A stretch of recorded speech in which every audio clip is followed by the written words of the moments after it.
A related point is that we should not, and they should not, look at this as a zero-sum game. If we look at it that way, that we win, they lose, or they win, we lose, then tensions and conflicts are inherent. So one way or another, the United States is going to have to work with them and try to get them to assume a greater set of responsibilities for the global system, not in a condescending way, not in an instructive way, and as a teacher tells a student, but more in terms of trying to find ways in which they see their interests being served by the proper functioning of the global system, and they in turn contribute substantially to the proper functioning of the global system. This doesn't mean that it's all dialogue and it's all going to be easy. The United States has strong interests, and we have to assert those very firmly where our interests are violated, and utilize the rules of the WTO and other institutions to address problems where we see our interests being violated by other countries, China or anyone else. But our main goal over a period of time is not to do that if we don't have to, but to try to find ways that are less divisive in the way we try to build the system of the 21st century. A second point that's well worth bearing in mind is that financial flows are very different today from what they were 20 years ago, 30 years ago. And that is very simple. Two things. One, if you look at the way finance moved for the period after World War II and for decades and decades prior to that, it was from industrialized to developing countries. That was the way money moved. But we look at the world today, and the United States is a large borrower from the rest of the world, and the big lenders are the big surplus countries. China's one, a number of East Asian countries, and the countries of the Middle East. So we're borrowing from emerging economies, economies that have, as I pointed out, relatively low GDPs. This is a very substantial change in international financial history. These countries also have very substantial reserves. The industrialized countries' reserves are about $2 trillion. The emerging economy reserves are $6 trillion. Now, a big portion of that is China, but it's not only China. Russia has reserves, South Korea, Brazil, a number of these other countries. So they have a lot of reserves. The other is that they're a lot less leveraged than we are. The average leverage of an industrialized economy today is about 90%. That is to say, debt is about 90% of GDP. In most emerging economies, if you take the average, it's about 45%. So they don't have the deleveraging process to look forward to that we do. And that deleveraging over a period of time is going to mean we will have fewer resources for other things and probably slower growth. And it's quite clear that if you have to deleverage, if you have to cut government spending and government borrowing, it is likely, not in every case, but likely to keep growth relatively low, whereas if you don't have to deleverage, and most of these countries don't, it will tend to mean that their growth will be somewhat higher. A third basic point is that we're in the aftermath of a very substantial global recession, the worst since the Great Depression. And that has generated a lot of skepticism in some quarters of the United States about the benefits of globalization, of open trade, of the advantages of future trade liberalization, and some types of foreign investment. But there's another issue that may be more difficult to grasp, but I think it's also just important, and that is that one of the national security challenges the United States is going to face today is to demonstrate to ourselves and to the rest of the world that our system and our economy is capable of returning to its previous levels of growth and resilience. I'm convinced that we can do this, but there are many doubters, and particularly many doubters abroad. We in particular need to demonstrate that our political system is able to come together, to unify, to take the tough decisions required to put our national finances on a solid footing, to produce a robust economic policy, to produce a very robust and very successful energy policy, to revitalize our infrastructure and pursue a proactive trade policy. If we fail to do this because of partisan divisions or lack of sufficient domestic support, we will not only hurt the U.S. economy, we will also undermine our global capacity to provide leadership. And this will enable other nations to tout the relative attractiveness of their economic systems, which would considerably enhance their soft power and their economic influence.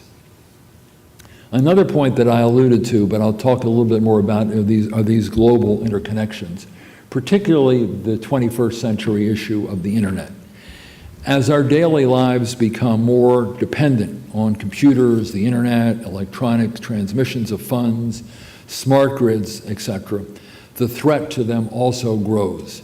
Global connectivity makes us all more efficient, but all more vulnerable as well.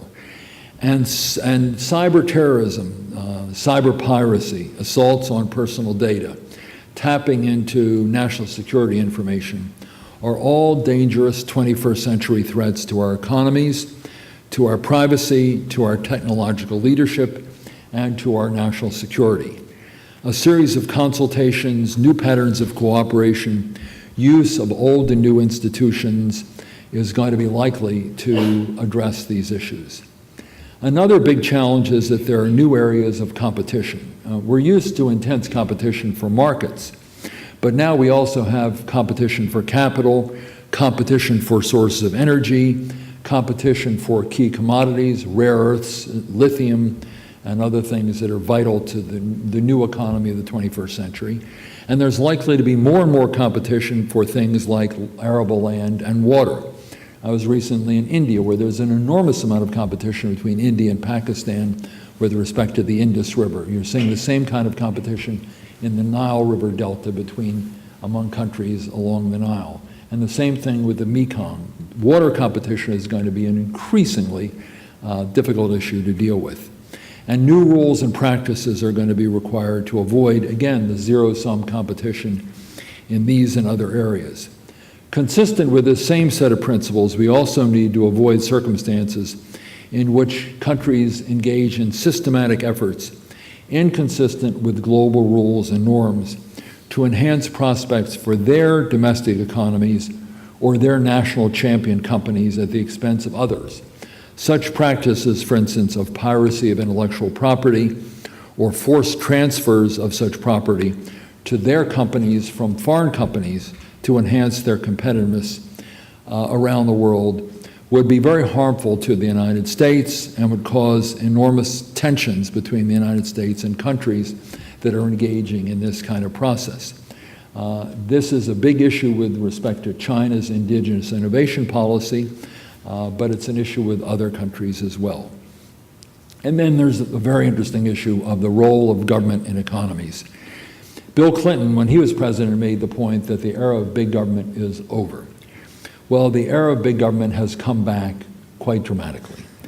Governments, government-owned companies, government-controlled companies, sovereign wealth funds are now assuming greater economic influence as providers of capital, as foreign investors, as domestic investors, as facilitators of national control over important technologies, as owners of overseas natural resources, in what some call state capitalism. The full implications of all this are yet to be fully understood. In some cases, fears have been exaggerated, like, for instance, with respect to some of the sovereign wealth funds. But the risk of major misunderstandings, tensions, unlevel playing fields, trade distortions, all call for a new set of understandings and dialogues, and perhaps new rules and agreed practices to address these kinds of changes. Now, there are a variety of measures of addressing this, and I won't go into all of them, but simply let me make a few broad points about what we're doing now to deal with these changes. One, the Group of 20. The Group of 20 is engaging these emerging economies and our traditional allies to deal with a new set of issues, both financial, in terms of issues that arose during the financial crisis, the rebalancing of the global economic system, so that these large imbalances that we saw in the last couple of years will be narrowed over a period of time. Increasingly, the G20 is going to be dealing with development and other issues that will come up in the summit that's going to be held in Seoul in November, dealing with economic development, dealing with energy, dealing with anti-corruption, and a whole range of other things.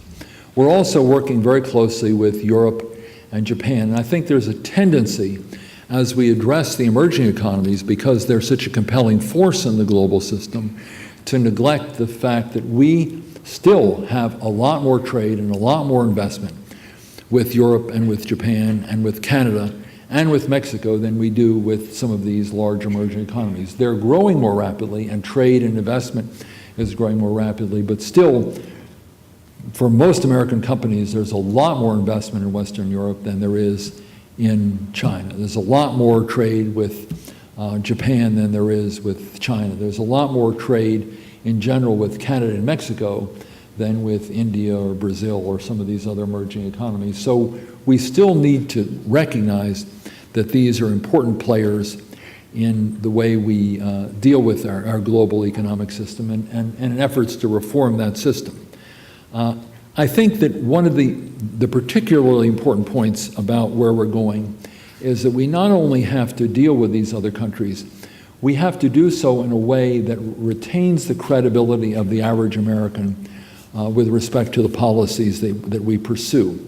And I think this is a point that too often gets neglected in Washington, and that is that for the U.S. government, if we do not have the support of the American people, if Americans do not see the global economy as benefiting them, if they do not see their government as taking positions that are firmly in the interest of the American worker and of the American company, then we're going to lose support for our international economic policy and our capacity to negotiate new trade agreements and our capacity also to run a vibrant, robust foreign policy. So while we engage internationally, and we're going to continue to do that, we also have to engage very directly with the American people to do two things. One, to convince them that we are, in fact, not just by words, but by deeds, we are defending their interests, but also to convince them, as had to be done in the 1950s, convince them that by engaging with the rest of the world, we're serving their interests.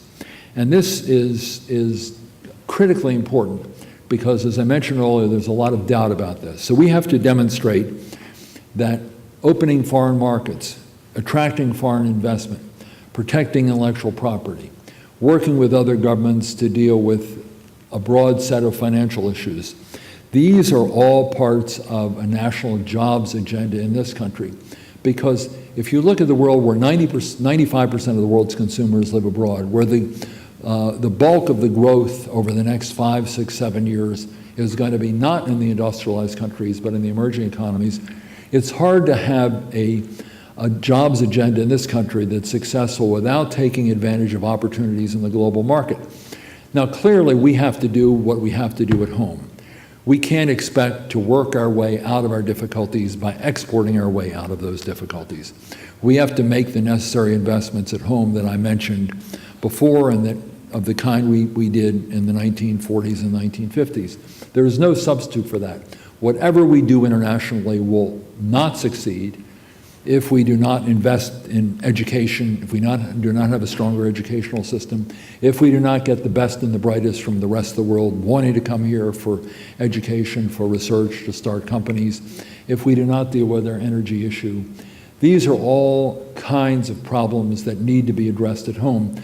But you also need an international dimension to this policy, and that's where further opening markets through the Korean-U.S. trade agreement, through the Trans-Pacific Trade Agreement, the TPP, that's being negotiated with a number of countries in the region. This is where market opening comes in and where attracting foreign investment comes in. And I think, therefore, that in conclusion, the fundamental point that I would like to leave you with is we've got a major international agenda to do all the things that I've described and to cope with the new challenges that I've described, but we also have a formidable task at home to demonstrate to the American people that our way of doing business, that our government is able to achieve the kind of results that will enhance job prospects and enhance prosperity. And this is going to be a big challenge for this administration and for our government. We have to come together as a country and address these issues. If we fail to do that, We will fail to put in place the kinds of fundamental changes that are required for growth in jobs and growth in economic opportunity for Americans for years to come. We will also be far less competitive in the face of intensified foreign competition from abroad. And we will, thirdly, demonstrate to the world a negative about the United States, that we can't pull ourselves together. And if we can't pull ourselves together internally to deal with our economic issues, our ability to compete with other countries, not just economically, but on foreign policy and other issues, is going to be badly diminished. And therefore, we have these challenges. They're very serious challenges. We have to make, as I mentioned at the outset, fundamental choices. Do we want to invest in the kind of things that are needed to strengthen our economy at home? And do we want to engage more actively with the world economy? Or are we going to remain so divided that we will fail to make the necessary investments at home and move toward a greater degree of insularity so that we don't engage with a world economy that's changing very rapidly? These are the choices that we have to make, and we will see whether over the next several years we can make the right choice. The people who govern this country, the Marshalls, the Atchisons, the Trumans, and the generation, what Tom Brokaw called the greatest generation, they made the right choices to rebuild at home and to engage abroad. And the question is whether this generation will do that or choose a route that weakens us internationally and weakens us at home. And we still have to make that choice. Thank you very much.